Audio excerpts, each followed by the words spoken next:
আসসালামু আলাইকুম প্রিয় দর্শক, কেমন আছেন আপনারা?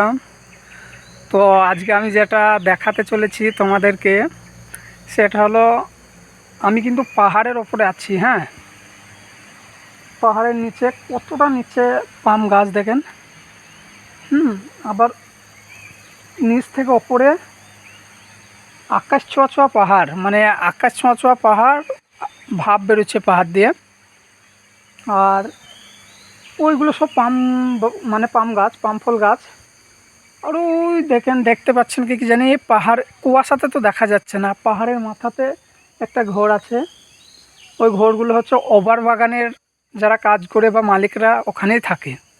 আর মালয়েশিয়ার পাম বাগানে এখানে কোনো ঘর নেই পাহাড়ের ওপরে, তারা রুমে থাকে।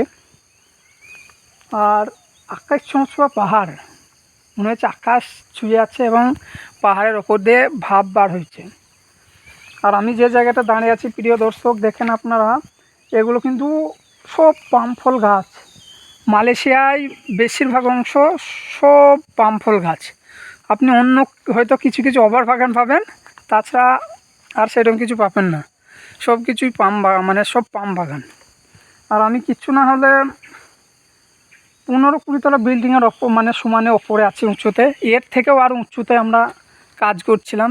দেখেন ওই যে গাছগুলো দেখতে পাচ্ছেন, ওটা এর থেকেও আমার থেকে উঁচুতে আছে। আর আমি ওর থেকে অর্ধেক নিচে, মানে এখানে দাঁড়িয়ে আছে। আর ওই দেখেন নিচে পানি, ওখানে মাছও আছে দর্শকরা, ওখানে মাছও আছে, পানি বইছে, ওপর থেকে পানি নামছে।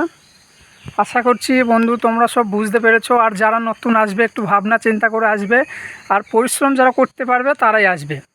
পরিশ্রম না করতে পারলে এখানে অনেক অসুবিধা হবে এবং কাজ করতে পারবে না, ইনকাম করতে পারবে না। আর এখানে বেশিরভাগ কাজ হয় কন্ট্রাক্টে। মালয়েশিয়ার পাম বাগানে বেশিরভাগ কাজ হয় কন্ট্রাক্টে কাজ। আপনারা যারা নতুন আসবেন খুব ভাবনা চিন্তা করে আসবেন, কাজ করতে পারবেন কি পারবেন না, কাজ কি করে করতে হয় সব আপনাদেরকে দেখাবো। যারা নতুন আসবেন আসতে পারেন।